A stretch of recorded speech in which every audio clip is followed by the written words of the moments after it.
Hello! In this video, I'll be showing you how I made this cold cast bronze sculpture.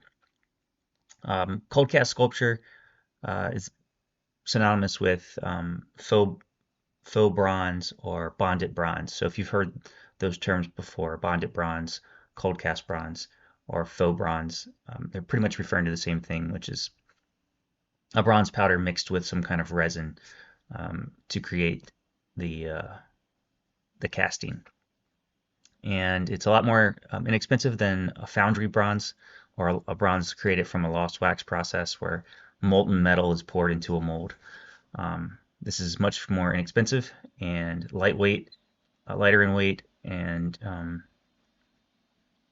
easier to do at home. So in this video, you'll see how I made this one using a mold I made of my original clay sculpt of this.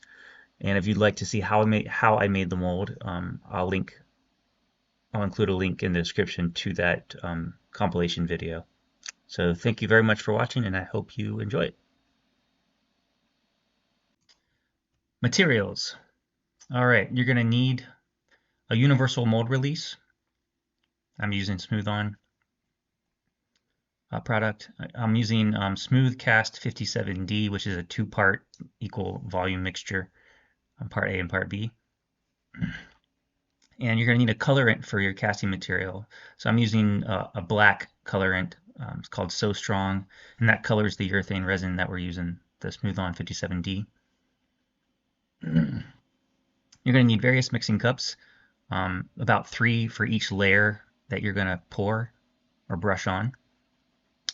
You're going to need the bronze powder. So this is Smooth On's own bronze powder, and it's just pulverized bronze. So it's heavy and very expensive.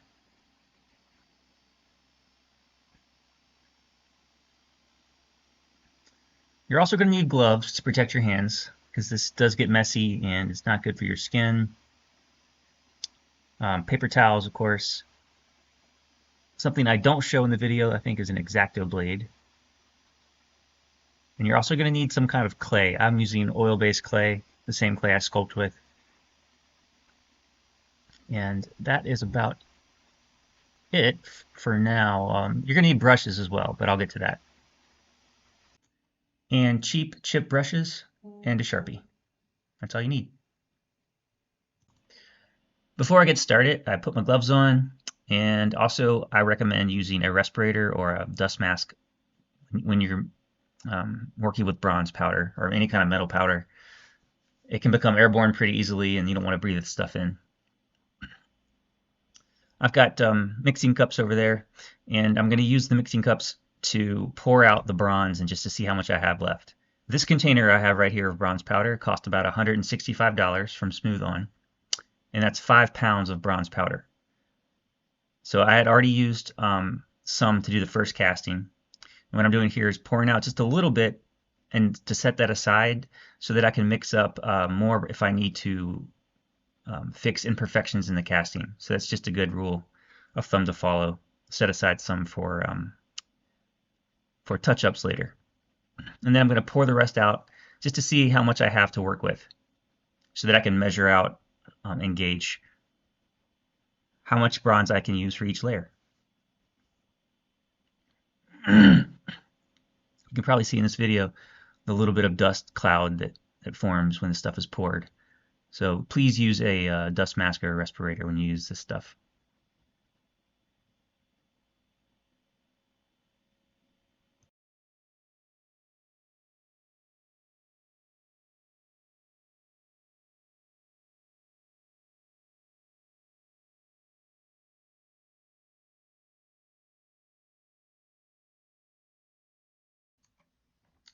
So after I figure out how much bronze powder I have to work with, I then need to figure out how many layers of bronze resin I need to pour or brush on. I have a 2-part rubber mold, flexible rubber mold, so I need at least 2 parts of the bronze. And then I estimated a 3rd layer that I'll pour in once those 2 parts are assembled to fill in any gaps that might be present in the casting. And so I'm estimating 3 layers. Now, if I could go back in time and do this again, I would prefer to do 2 layers for each part of the mold, and then 2 more pourings inside once those parts are assembled. So I would actually need twice as much bronze powder. So if I could go back in time, I would order more bronze powder. I'm going to get into this a little bit later in the video, but it's better to pour too much of the bronze, to have too much bronze than too little. If you have too little, it creates complications that cause more problems than it's worth. It's cheaper, I think, in the long run, and if your time is money, it's cheaper just to fork over the extra money for more bronze powder. So I'm using a Sharpie to mark where the line is for each cup filled with bronze powder. And I'm trying to make it even. I'm trying to have each layer have the same amount of bronze in relation to the amount of urethane resin that I'm mixing with it. So each of these cups represents a layer of bronze resin that I'm going to cast into the mold. Now each layer by itself is a equal mixture of 1 part bronze, 1 part A of the urethane resin, and then 1 part B of the urethane resin. So 3 equal parts. So I'm getting out additional cups for each of those parts. And I'm going to label each part separately. So this cup right now that I'm marking matches the cup with the bronze to its left and level.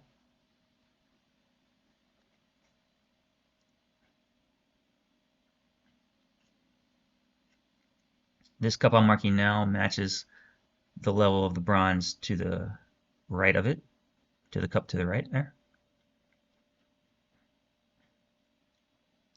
And then this cup that I'm marking, the level I'm marking, matches the level of the cup to the right of it.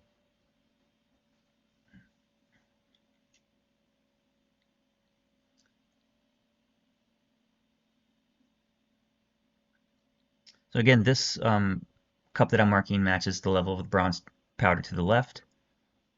And that should take care of that. I just have to mark them A or B later. This cup matches the level of the cup to the right of it.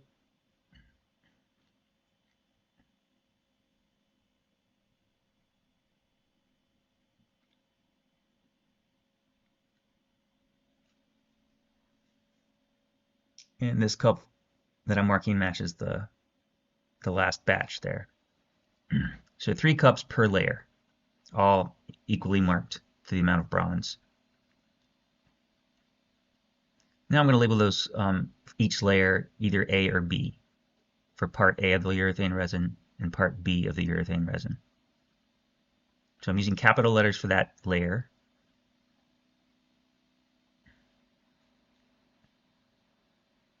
I'm going to go ahead and write A plus B here. So that's part A and part B mixed together. For this second layer, I'm going to use lowercase letters. That's A and B. That's got the bronze in it, the bronze powder.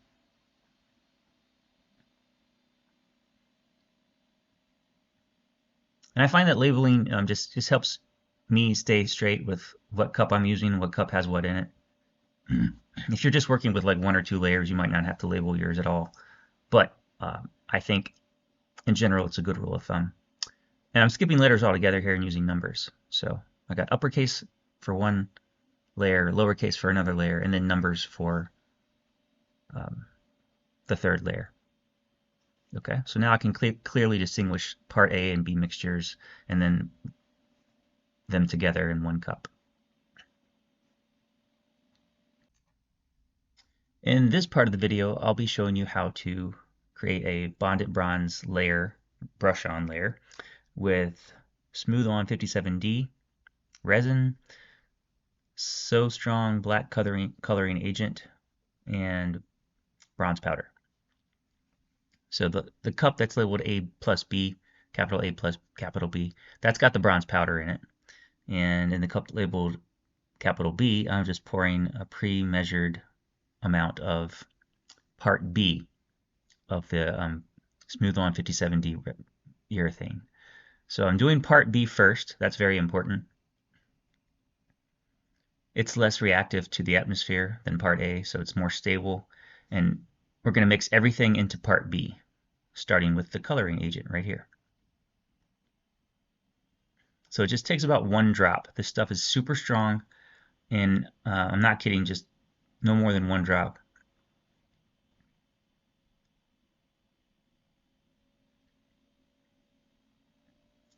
And at that point, after I've got the 1 drop in there, I will carefully stir it up with my metal stirring rod. Scraping the sides, scraping the bottom, just really mixing that black coloring agent into the part B resin.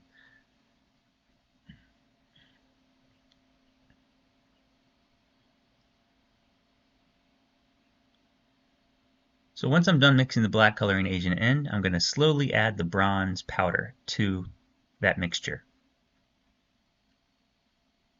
And again, working with metal powder, I recommend that you wear a dust mask at the very least, if not a respirator.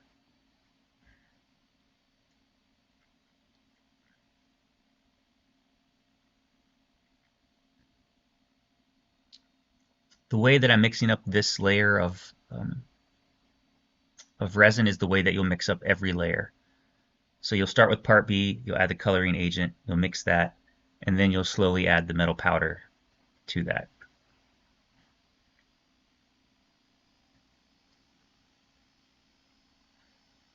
And you don't have to add the metal powder as slowly as I'm doing it, but I just tend to add a little bit at a time. Once it's all mixed together, it's going to look like a milk chocolate syrup.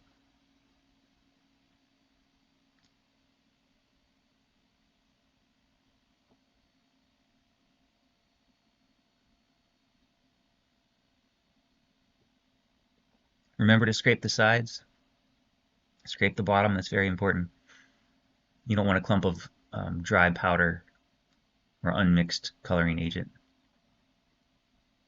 This video, as you can tell, is at normal speed, and I'm just doing that so that I can thoroughly explain every little portion of it.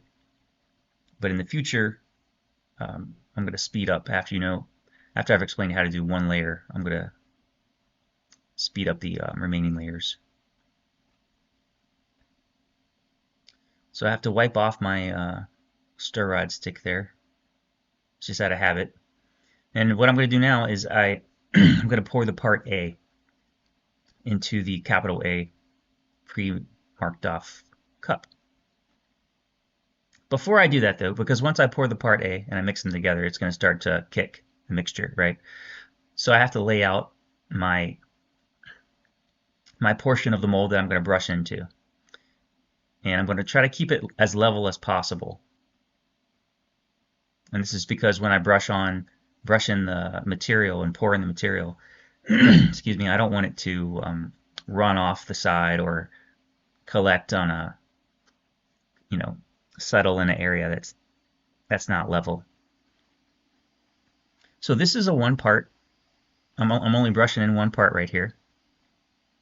I'm only going to do 1 layer of brush on. If I could go back in time, okay, I would recommend for every part of a mold like this, where it's one part of the silicone rubber, I would recommend doing at least 2 coats of the bonded bronze urethane mixture. Okay, I did 1 coat in this video for each part of my mold, but I recommend doing at least 2, because that is going to reinforce the shell of the mold that you're doing, and it's also going to help eliminate possible hollow or possible narrow parts of the mold that I got when I did the 1 layer. What I'm putting on now is oil-based clay. I'm putting that in the pour spout and the vent, and that's just it's not a necessary step, but it's a precautionary step to try to keep the brush-on material, urethane material, out of the pour spout and out of the vent. I want those to be kept clear, because when I put the mold together, after I've brushed in the layers, when I put the mold together, I want to be able to pour in additional bronze material to fill in the gaps, right? To fill in that seam line around where the mold meets, the mold parts meet. So I need the pour spout and I need the vent to be clear. And this just helps me avoid brushing material into that spot. Not necessary, but helpful. Okay.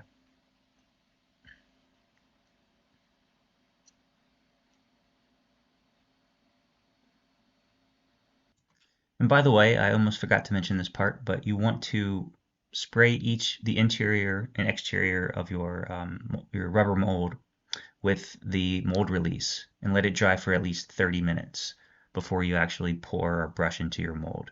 And that just ensures that the material you cast releases from the mold more easily and prolongs the life of your mold.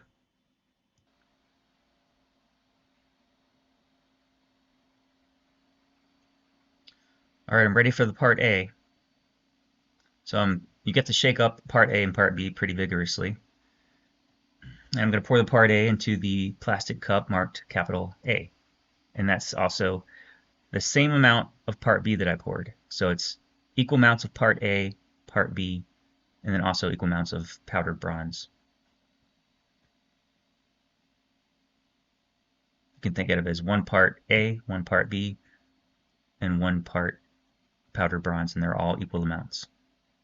That is how you make a layer of brush on or pour on material for bonded bronze.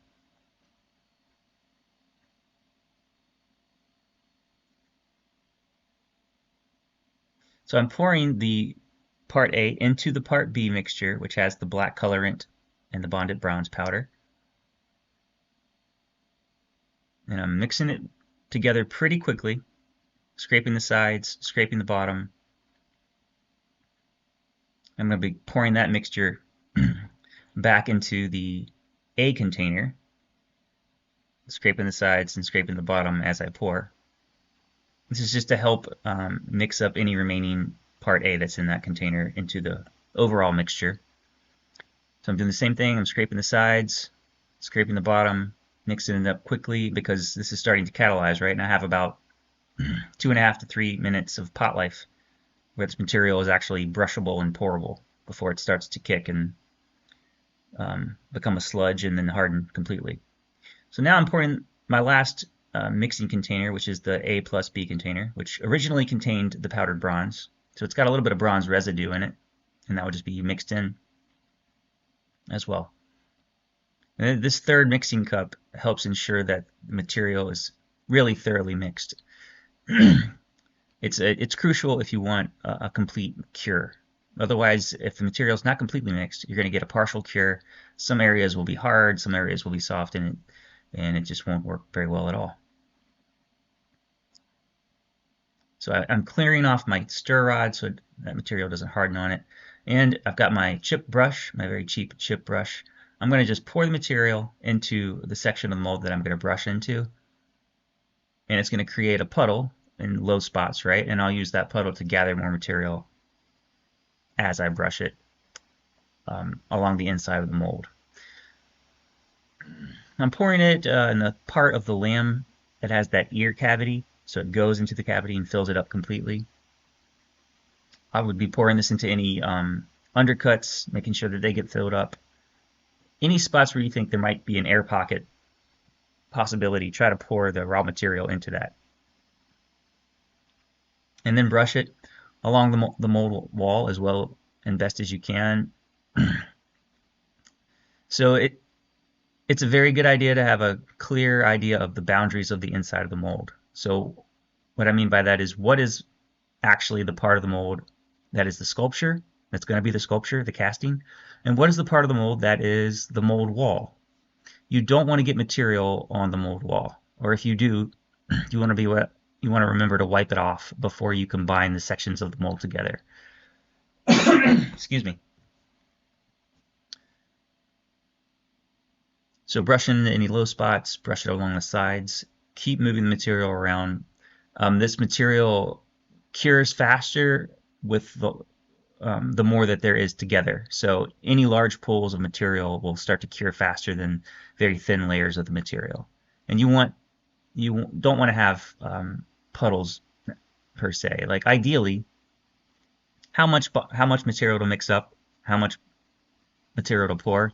It's kind of guesswork depending on the size of the mold that you're filling.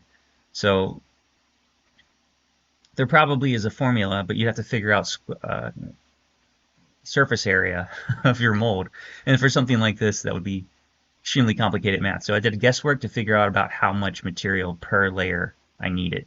And I overestimated, which led to puddles that I could pull material from and then brush. But in an ideal situation, you wouldn't want any puddles. Puddles create spots where the material is thicker, the wall of the sculpture is thicker, and ideally you want the wall of the entire sculpture, the hollowness, to be the same thickness all the way around, right? That's ideal. So I'm repositioning the whole setup so that the puddle moves from one spot to another.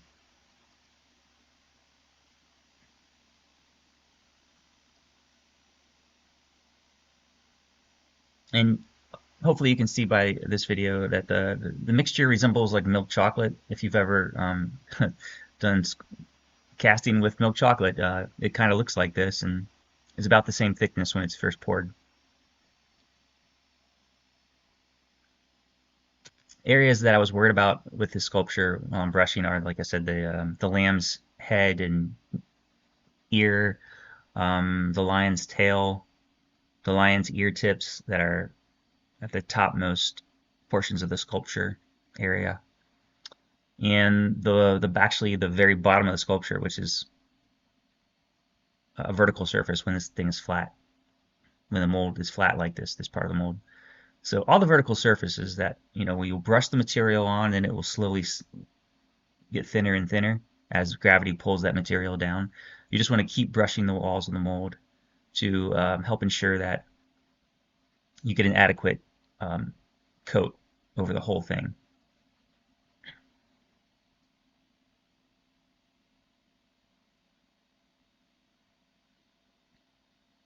And I'm just about done. I can tell that the material is starting to thicken, become much more thick, much thicker and harder to brush. And so at that point, I just double check that the mold walls, the part of the mold that is not the sculpture, don't have much material on them, if anything at all. Any low parts in the mold are covered.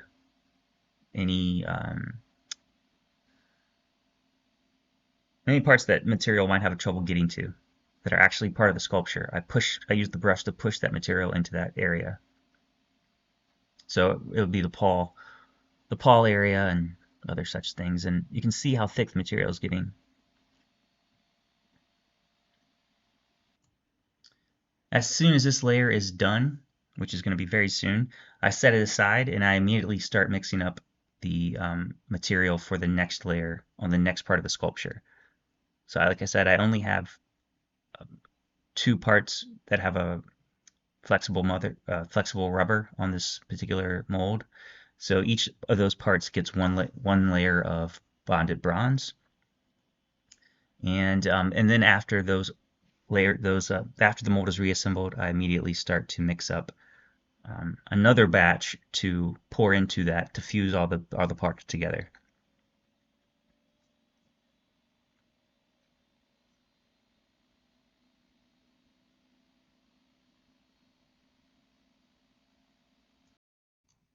When I'm ready for the second layer, I mix it up the same way I did the first layer, and I pour it into the second half of the mold.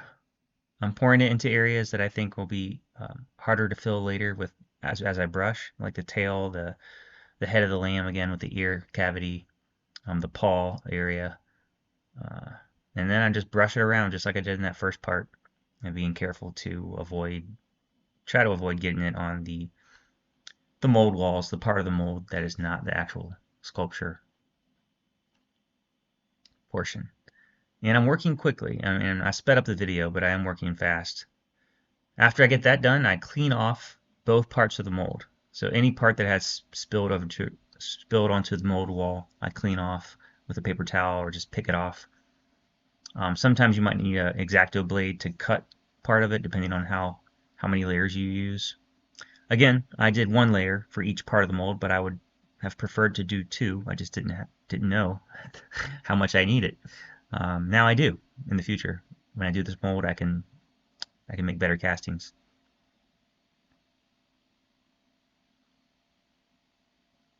After I clean off the mold, I am going to assemble the mold into one piece.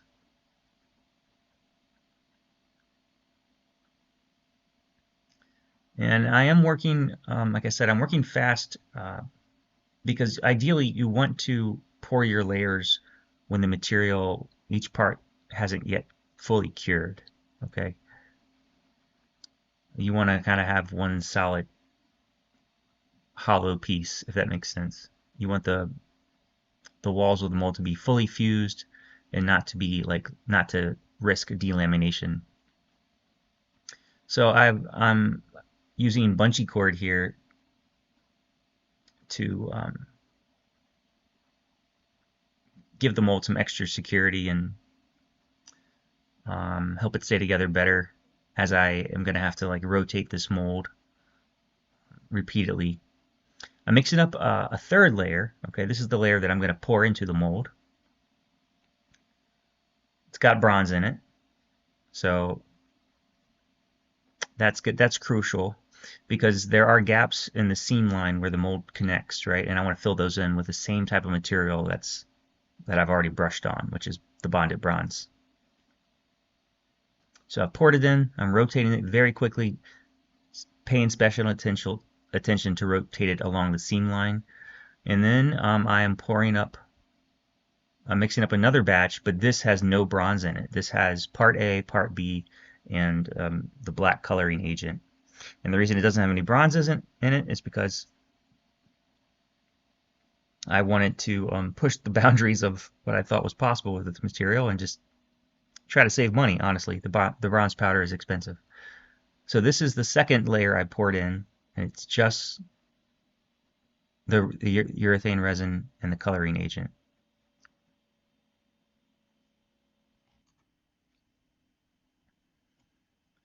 And after that, I decide I'm going to use another layer of pouring. So this will be the third layer that I actually pour in.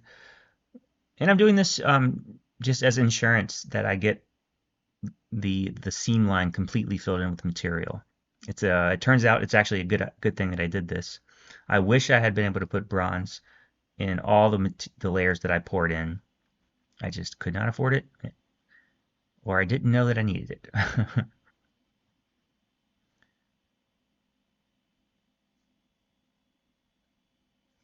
I've got a little bit of excess I poured into a mold. It's always a good idea to have some spare molds that are small, that turns out if you have excess casting material, you can pour into those molds.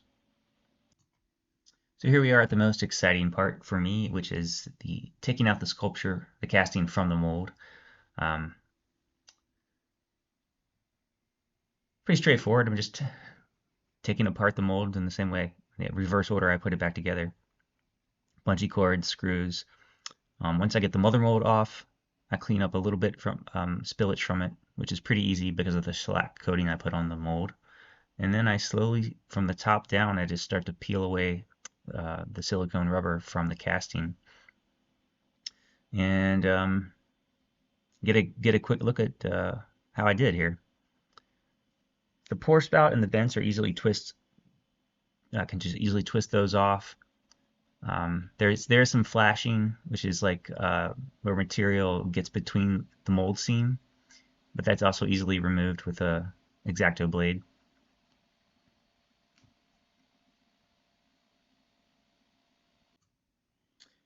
At this point, I've removed the flashing with an X-Acto blade and cleaned up the seams of where the two halves of the mold come together on the casting.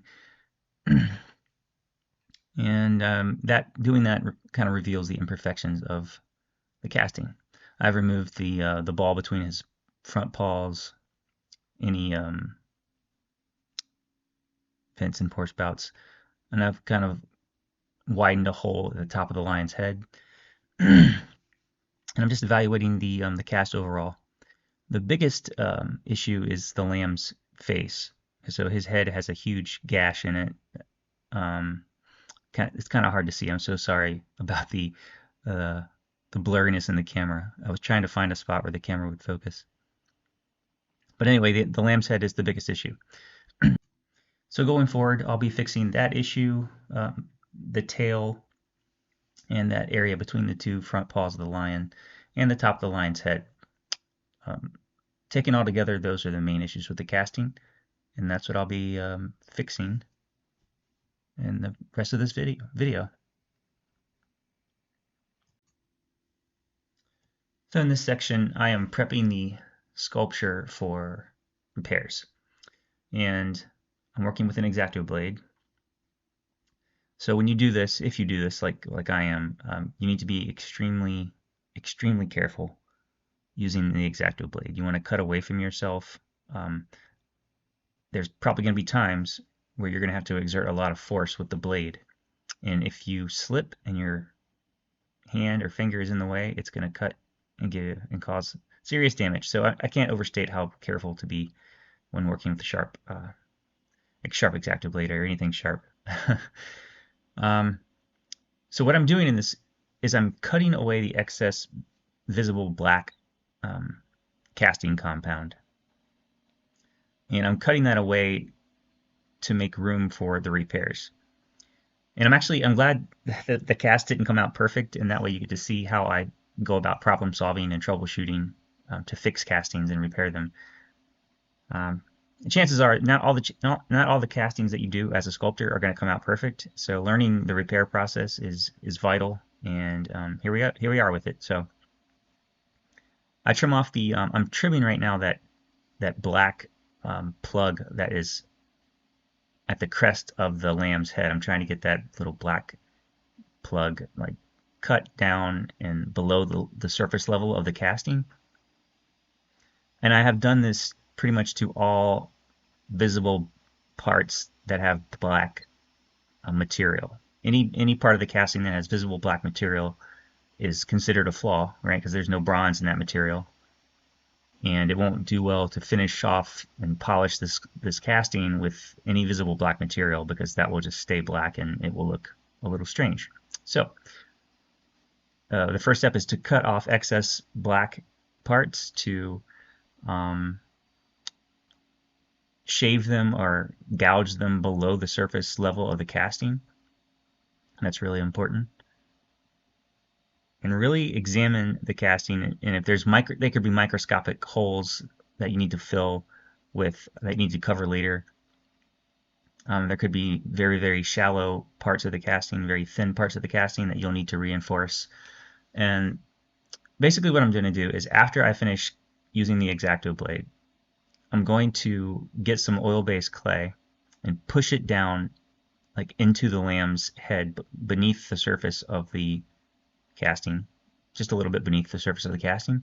I'm going to put oil-based clay above the hole in the lion's head, the hole between the paws, one part of the tail that's very thin, and even one part of the lion's torso between the lamb and the mane of the lion. That little part right there is very thin. So I'm going to reinforce that with oil-based clay. And then I'm going to drill a hole in the bottom of this casting, and fill it with black material. So here's me using the monster clay and just putting it in those spots I mentioned earlier. This monster clay is pretty amazing stuff. I just love using it, sculpting with it. Useful for all kinds of sculpture purposes.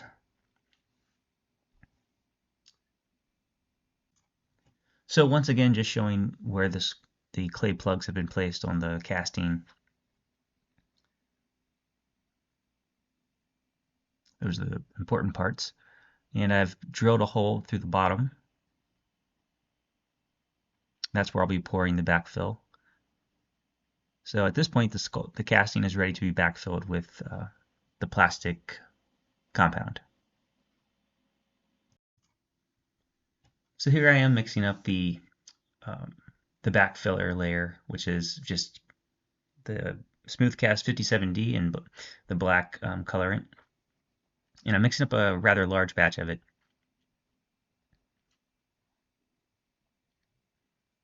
So get that thoroughly mixed, like I've mixed up the other layers. I pour it in, try to avoid spilling any of it. I did spill some. I plug that hole with oil-based clay, and then I rotate the casting, trying to get the material to settle and to coat the full inside of the casting, especially the parts that are a little bit narrow, where I've put the oil-based clay, especially the tail part that's hollow and had some very thin areas that were almost translucent. They were so thin. The pot light of this material is about 3 minutes, but I rotated this in real time after I poured it for about 10 minutes, just to be sure that I coated the inside evenly as best I could. Here I am cleaning off the oil-based clay from the casting, and I'm going to be checking to see if the black urethane backfill layer that I poured in has a good enough coating on the inside to support the finish layer that I'm going to put on top eventually. That will contain bronze powder, which is expensive, like I said before. So clearing off the oil-based clay is very important. It's a little difficult, but make sure I get it all out. And when that's done, I will evaluate whether or not I need another backfill layer.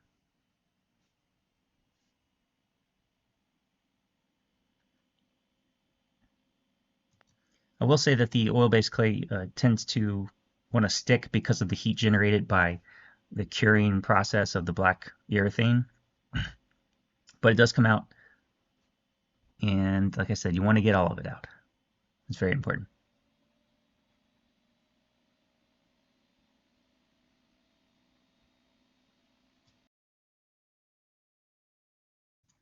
After determining that the casting needs another support layer of that black urethane plastic, I mix it up just like I did the first time I poured it in.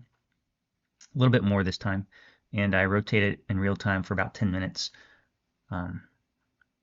before setting the sculpture back on its base to cure overnight.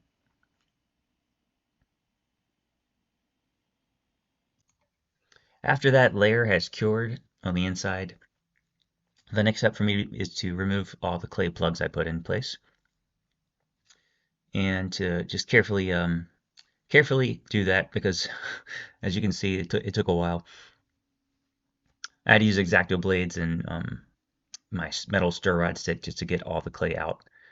And what I'm looking for in this process is to make sure that the layers I poured formed a solid inner coating, so that when I do remove the clay, the channels that the layer I poured in left behind are solid. There's no holes that lead into the inside of the sculpture.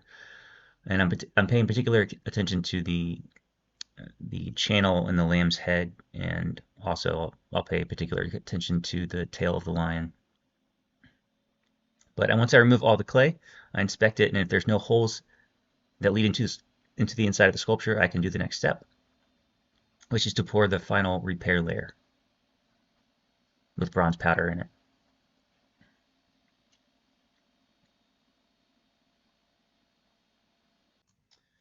So we finally made it to a repair layer that contains bronze powder.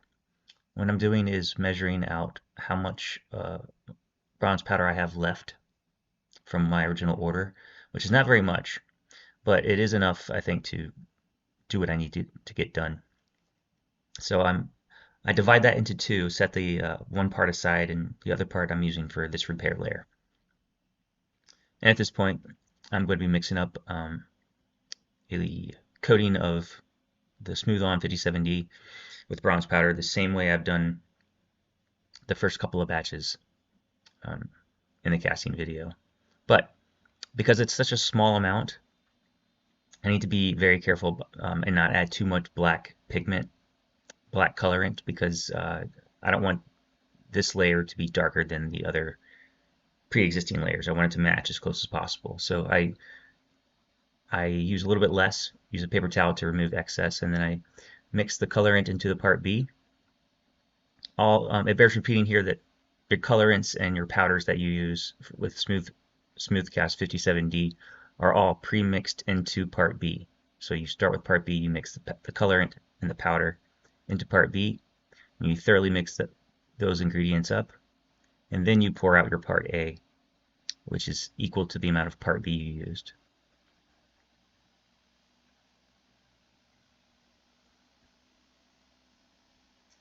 And pre-shake everything before you pour it.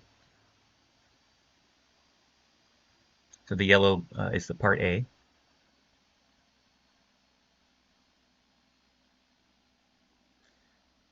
So the coating is pretty important. It's going to rest inside the channels that the pre-fill layers have created. It's going to set on the surface of the sculpture or the casting, and hopefully it will be my final mix-up. It turns out it's not going to be, but it's a good thing to always have a little reserve of your metal powder mixture. So that one part I set aside is going to come into play a little bit later, but that'll all be off camera. This is the most important layer. I'm trying to use gravity to my advantage here by pouring the top of the lion's head had a little issue, and I'm using time here to help the mixture thicken so that it's not so runny and it won't go into places I don't want it to go. I'm trying to show you on camera how thick this stuff can get. And pot life I think is like 2.5 minutes. It's not very long. So I'm just pouring it into the other containers just to see how it's running when I pour it. Here we go. I'm pouring it into the channel on the lamb's head that I've created. It's backfilled with material without bronze powder. So the channel that I've created, I pour from the top of that, and gravity just pulls it down. And it's running pretty slowly, but it could stand to be a little thicker. And now I'm adding some on the lion's tail, and just using my finger as a brush here. Once this stuff gets thick enough, you can use a gloved finger to spread it thinly on parts.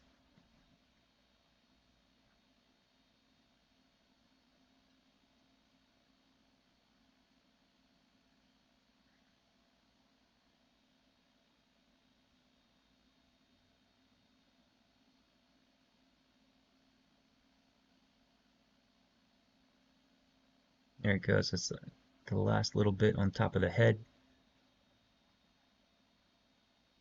So at this point, I use a paper towel and clean off any excess where it doesn't belong. And I'll set that and let that cure.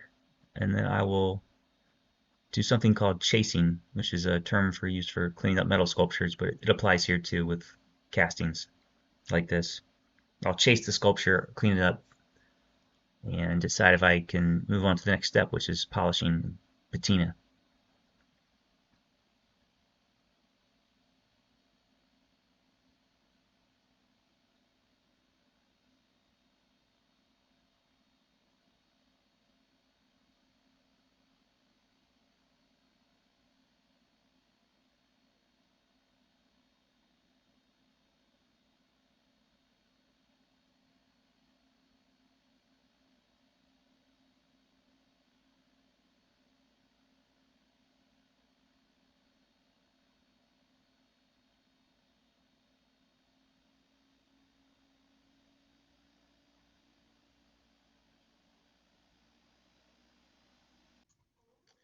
So after the bronze repair layer has cured, I can begin to remove the excess material and recarve in details that were missing.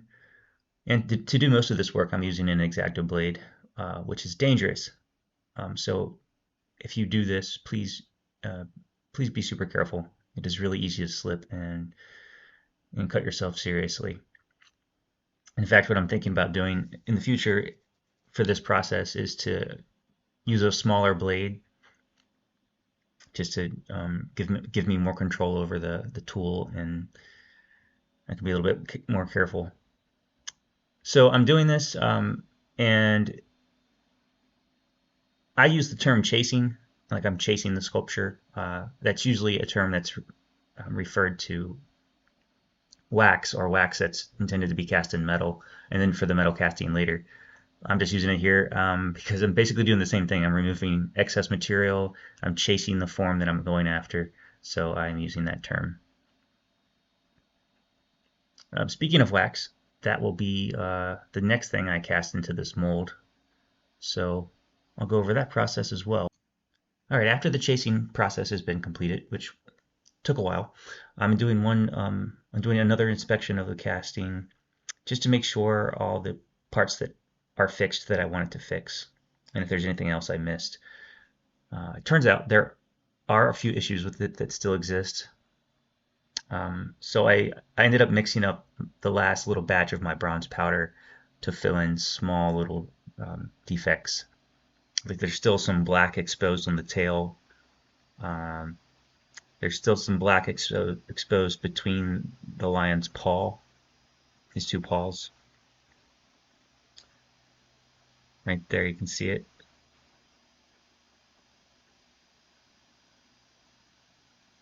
And there was even a little bit right there. And between the tail and the lamb, there's a tiny little like crater, which I'm trying to get it to show up on camera here. So that little crater right there, I need to fill in. So I do that fill layer off camera, and I chase it again, clean it up, and that prepares me for the next step, which is polishing, which I'll go over in detail.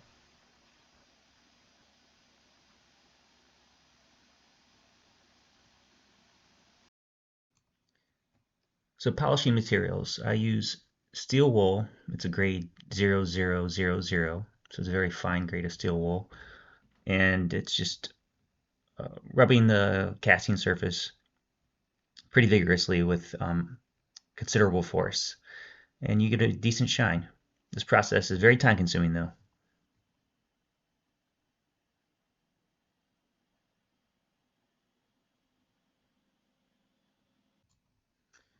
So at this point I've polished parts of the casting, and I want to show you the difference between the polished surface versus the parts that I haven't gotten to yet.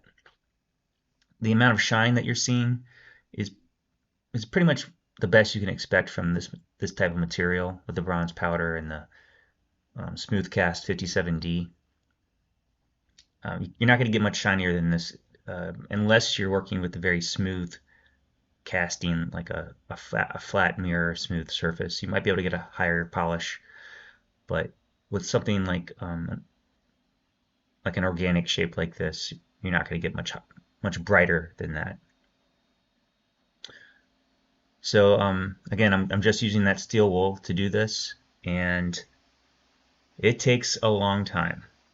And the casting will pretty much dissolve the steel wool as you're working. So it'll start like that, and then after working with it, it'll look like this right here. And when it gets to that stage, it kind of loses its usefulness. You'll notice that as the steel wool wears down, it just won't bring out the shine as easy as it should when you start with a fresh piece of steel wool. So you have to switch out the steel wool a lot, and you go through a lot of it depending on the size of your sculpture. And I want to caution you here against being too abrasive, too forceful with the steel wool, because it's easy to abrade fine detail away just by using too much force trying to bring out a shine. It's just not going to happen. So be careful when you do this. It's possible to over polish an area, in which case you could just use light sandpaper to take some of that shine away. All in all, it took about 22 minutes to do this. Something else I want to mention here, when I was first experimenting with polishing the bonded bronze castings like this using the same materials, I saw that steel wool worked, but I wanted to try other things like bronze wire brushes and Dremel tools with various attachments. In experimenting, I found that the steel wool was the best material for bringing out the luster of the bronze, but the red polishing compound that comes with the Dremel tools and the soft polishing pads uh, imbued like a nice red color to the sculpture, the casting. So I used that to color the lion's flesh, or his fur, his paws, everything except his mane and the little tuft of hair at the end of his tail. So I just did that on the lion to get that little red tinge. I like that a lot. Um, and when I had done that, the next stage is patina. So I did capture that on camera. We finally made it to the patina stage of creating this casting. So the word patina refers to a thin layer of, uh, I'll say, oxidation or coloring to the sculpture. It's usually applied to, solid bronze sculptures or solid copper. But since this is bonded bronze, um, we might be able to get a natural patina just by letting it be exposed to the air, and it would take on various shades of green, sometimes red.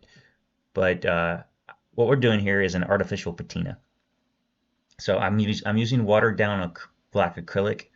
I've coated the sculpture with the casting with water, and then I'm just brushing on black acrylic paint so that the black pigment particles will settle into the crevices.